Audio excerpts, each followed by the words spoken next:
தமிழகத்தை குறிவைத்து சுழலும் அரசியல் குழப்பத்துக்கு பின்னணியில் பாஜக பாஜகவா அப்படிங்கிற ஒரு கேள்வி இருக்கு. பாஜக கூட்டணியில் இருந்து நாங்கள் வெளியேறணும் அப்படிங்கிறதுக்காக திட்டமிட்டே நயினார் நாகேந்திரன் செயல்பட்டார். அவர் சரி கிடையாது, அவரால் தான் நாங்கள் வெளியேறோம் அப்படின்னு டிடிவி தினகரன் கடுமையான குற்றச்சாட்டை முன் வச்சிருக்கார். இப்போ அதுக்கு நயினார் என்ன சொல்கிறாரு, எனக்கும் டிடிவி தினகரனுக்கும் இடையே தனிப்பட்ட விதத்தில் பிரச்சனை கிடையாது, கூட்டணியில் இருந்து வெளியேற நான் தான் காரணம் அப்படின்னு டிடிவி தினகரன் எந்த அடிப்படையில் சொல்கிறாரு, திடீர்னு என் மேலே குற்றச்சாட்டு முன் வச்சிருக்காரு அப்படின்னு நயினார் நாகேந்திரன் சொல்கிறார். பலமுறை பேசிய போதும் அவர் என்கிட்ட எந்த ஒரு கருத்தையும் சொல்லலை. டிடிவி தினகரன் பேசியது மன வருத்தத்தை தருகிறது.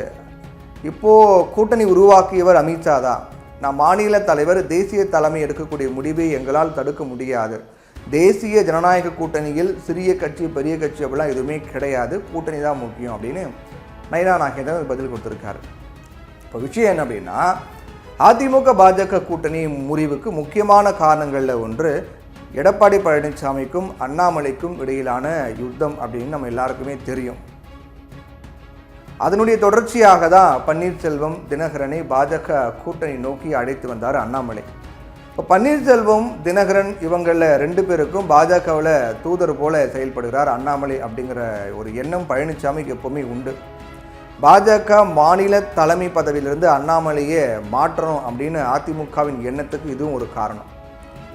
இந்த சூழ்நிலையில தான் பாஜக தலைமை பதவிக்கு நயினார் கொண்டு வரப்பட்டார். அதோடைய விளைவாக நயினார் வந்ததுமே பழனிசாமி பாஜக இடையே ஒரு இணக்கம் அப்படிங்கிறது ஏற்பட்டது. அதே சமயம் பன்னீர்செல்வம் தினகரன் 2 பேருக்கும் பாஜகவுடனான பழைய அணுக்கம் அப்படிங்கிறது தகர்ந்தது. இப்போ தமிழகத்துக்கு வந்த பிரதமர் நரேந்திர மோடி அப்போது அந்த வருகையின் போது அது வெட்ட வெளிச்சமானது. ஓபிஎஸ்ஸை சந்திக்க நேரம் கேட்டால் சந்திப்புக்கு அனுமதி கொடுக்கல, அப்போலாம் பல பிரச்சனைகள்லாம் ஓடிச்சு. இப்போ எடப்பாடி பழனிசாமி பன்னீர்செல்வம் இருவருமே மோடியை சந்திக்க விரும்பினாங்க. ஆனால் பிரதமர் பயணித்த திட்டத்தில் பார்த்தோம் அப்படின்னா 2 பேருக்குமே இடம் அளிக்க நேரம் இல்லை. இப்படிப்பட்ட சூழ்நிலையின் போது தான் விமான நிலையத்தில் மோடி வரவேற்பதற்காக ஒருவர், விமானத்தில் மோடி வரவேற்க ஒருவர், வழியனுப்ப ஒருவர் அப்படின்னு வாய்ப்பளித்து பாஜகனுடைய வழக்கம். இந்த முறை அப்படி தான் திட்டமிடப்படுது. ஆனால் மோடியை பன்னீர்செல்வம் சந்திப்பதை பழனிசாமி விரும்பலை. இது மேலிடத்துக்கு சொல்லப்பட்டது அந்த செய்தி. எடப்பாடி பழனிசாமி விரும்பலை ஓபிஎஸ் மோடியை சந்திப்பது அப்படின்னு. அதோடைய விளைவாக என்ன ஆகுது அப்படின்னா, பழனிசாமி வரவேற்க வந்தார், ஆனால் வழியனுப்ப பன்னீர்செல்வத்திற்கு வாய்ப்பு கொடுக்கப்படலை. நயினார் நாகேந்திரன் தான் இதனுடைய பின்னணியில் இருந்தார் அப்படின்னு ஓபிஎஸும் தினகரனும் நம்புகிறாங்க.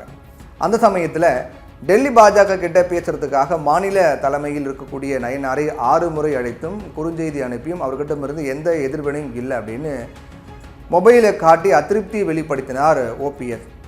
இது தனக்கு எடுக்கப்பட்ட அவமானமாக ஓபிஎஸ் கருதினார். சீக்கிரமாகவே கூட்டணியில் இருந்து வெளியேறுவதாக அறிவித்தார். கிட்டத்தட்ட இதே நிலை தான் தினகரனுக்கும் ஏற்பட்டிருக்கு. பிரதமர் மோடி ஏப்ரலில் பாம்பன் வந்தபோது, ஜூலையில் கங்கை கொண்ட சோழபுரம் வந்தபோதும் கூட கூட்டணியில் இருக்கக்கூடிய தனக்கு அழைப்பு வரும் அப்படின்னு எதிர்பார்த்தாரு. ஆனால் அழைப்பு வரலை. ஆகஸ்ட் 30 அன்னைக்கு சென்னையில் மூப்பனாருடைய நினைவிடத்தில் நடந்த நினைவு தின நிகழ்ச்சி அப்படின்னாலும் கூட பாஜகவினர் தங்கள் கூட்டணி நிகழ்ச்சியாகவே ஏற்பாடு பண்ணியிருந்தாங்க.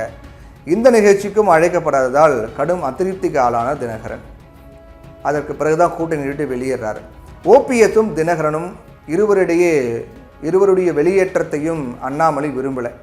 2 பேருக்கும் தொடர்பு கொண்டு பேசியிருக்காரு, முடிவை கொஞ்சம் மாற்றிக்கோங்க அப்படின்லாம் கேட்டிருக்காரு. இது பப்ளிக்காகவும் அண்ணாமலை சொல்லியிருக்காரு, நான் பேசியிருக்கேன் அப்படின்னு. ஆனால் நயினார் நாகேந்திரன் ஏற்கனவே அதிமுகவில் இருந்தவர், ரொம்ப பிரபலமாக பேசப்பட்ட ஒரு நபர். எம்ஜிஆர் மறைவுக்கு பிறகு கட்சி முழுமையாக ஜெயலலிதா கையில் எடுத்து 1989 அதிமுகவில் அடியெடுத்து வைத்தவர் நயினார். 2001 முதல் முறையாக சட்டமன்ற உறுப்பினரானவர். அப்போதே அமைச்சராகவும் ஆக்கப்பட்டார். அதற்கு பிறகு 2011, 2016 2 முறை அதிமுக ஆட்சி அமைத்த காலகட்டங்களும் கூட பார்த்தோம் அப்படின்னா நயினாரும் சட்டமன்ற உறுப்பினர் ஆனார். ஆனால் அமைச்சர் ஆகலை. நயினாருக்கு கிடைத்த வாய்ப்புகள், கிடைக்காத வாய்ப்புகள் 2க்குமே சசிகலா குடும்பம் ஒரு காரணம் அப்படின்னு அவங்க நயினார் நம்புகிறார். 2 பேருமே ஒரே சமூகத்தை சேர்ந்தவர்கள் கிடையாது அப்படின்னாலும் முக்குளத்தோர் வட்டத்துக்குள்ளே வருபவர்கள் அப்படிங்கிறது இங்கே குறிப்பிட வேண்டிய விஷயமா இருக்குது. எதுவாக இருந்தாலும் சசிகலா குடும்பத்தினரின் கீழ் தொடர்ந்து நீடிக்க நயினார் நாகேந்திரன் விரும்பலை. அதற்காக தான் அதிருப்தி வெளிப்படுத்தினார் அப்படின்னு சொல்லப்படுது.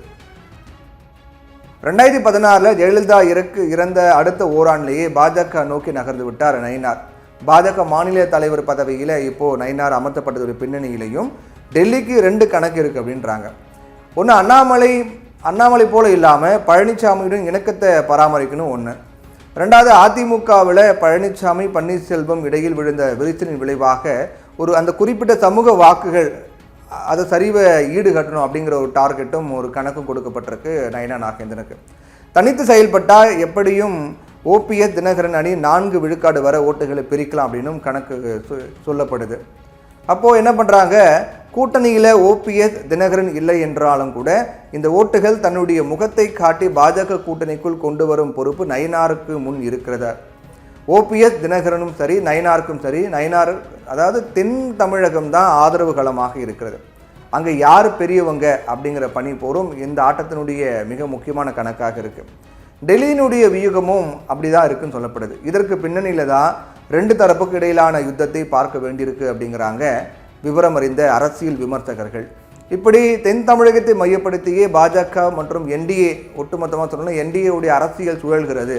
அது எந்த அளவுக்கு தாக்கத்தை ஏற்படுத்த போகிறது அப்படிங்கிறத பொறுத்து தான் பார்க்கணும்.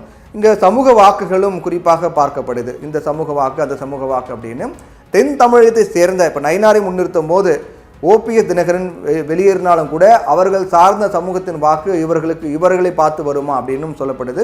ஒட்டுமொத்தமாக பாஜகவுடைய கணக்கு எந்த அளவுக்கு கை கொடுக்க போகுங்கிறத பொறுத்து தான் பார்க்கணும்.